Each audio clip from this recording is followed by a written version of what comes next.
नमस्कार मंडळी मी गणेश ठाकरे महाराष्ट्र नेता या चॅनलवरती आपलं सहर्ष स्वागत आहे. मंडळी दोन्हीसुद्धा बाबासाहेबांच्याच लेख आहेत. एक तर सुषमा काकू आपल्या आणि दुसरी ज्योती वाघमारे.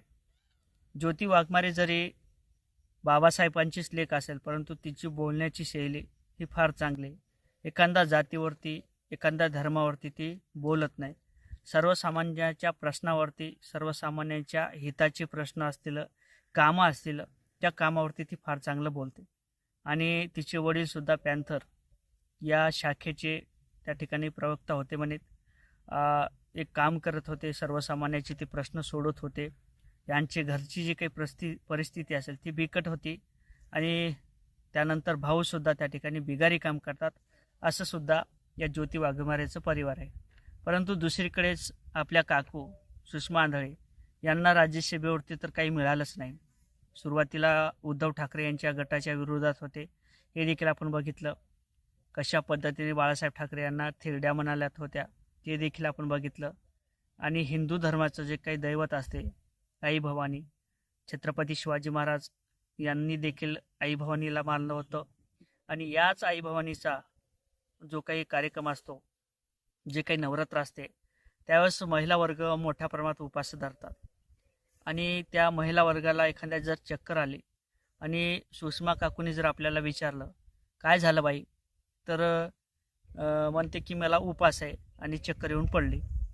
मग अशा पद्धतीने वाकडे तिकडे तोंड करून त्यानंतर आई बसली, चप्पल का सोडली आणि अनेक गोष्टी असतील, ह्या गोष्टीकडे आपल्याला पडायचं नाही. अनेक वाकडे तिकडे शब्द एखाद्या धर्माला बोलले जातात. परंतु ज्योती वाघमारे ह्या तशा नाहीत. ज्योती वाघमारे हे प्रामाणिक आहेत आणि सर्वसामान्याला कसं पुढे न्यायचं, आपण कशा पद्धतीने आपल्या घराचा व्यवहार दाखवला, आपल्या घरात काय होतं काय नव्हतं, आणि डायरेक्ट माझ्या वडिलालासुद्धा ते राज्यसभा लोकसभा काही माहीत नाही आणि ती व्यक्ती आज राज्यसभेवरती गेली, ती देखील एकनाथ शिंदे यांच्या आशीर्वादाने. खरं तर मी काही मागितलं नव्हतं असं देखील ज्योती वाघमारे यांचं म्हणणं होतं. परंतु एकनाथ शिंदेने त्याला प्रोत्साहन दिलं आणि एकनाथ शिंदे यांनी एका सर्वसामान्य महिलेला आज राज्यसभेवरती पाठवलं.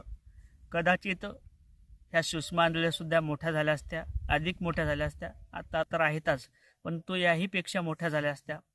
परंतु आपली बोलण्याची जी काही कणिमा असेल ती सांभाळली असती तर निश्चितच सर्वसामान्य लोकांनी सुद्धा त्यांना सर्व जातीचं समजलं असतं, एका जातीचं नसतं समजलं. आता जी काही बोलण्याची भाषा असेल ती आपण खालच्या लेवलची बघितलेली आहे. आणि दुसरीकडेच बाबासाहेबांची लेख ही कशी बोलते हे देखील आपण बघितलं आहे.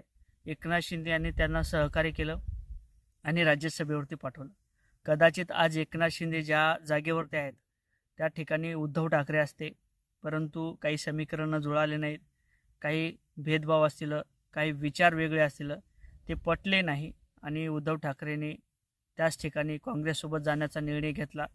आणि शेवटी काँग्रेस तर गेलंच. या महाराष्ट्रातून काँग्रेस हा गवत असेल असं ते उखडल्या गेलं असं बोलल्या जाते.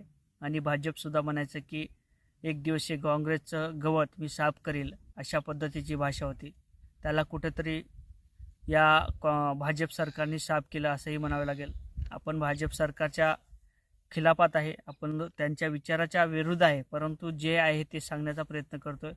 कारण तर एकनाथ शिंदे जर आज बाळासाहेब ठाकरेंचे विचार घेऊन जर भाजपसोबत जाऊ शकत होते तर कदाचित तेही उद्धव ठाकरे यांना करता आलं असतं. ते देखील भाजपसोबत असते, हिंदुत्ववाद हे टिकला असता.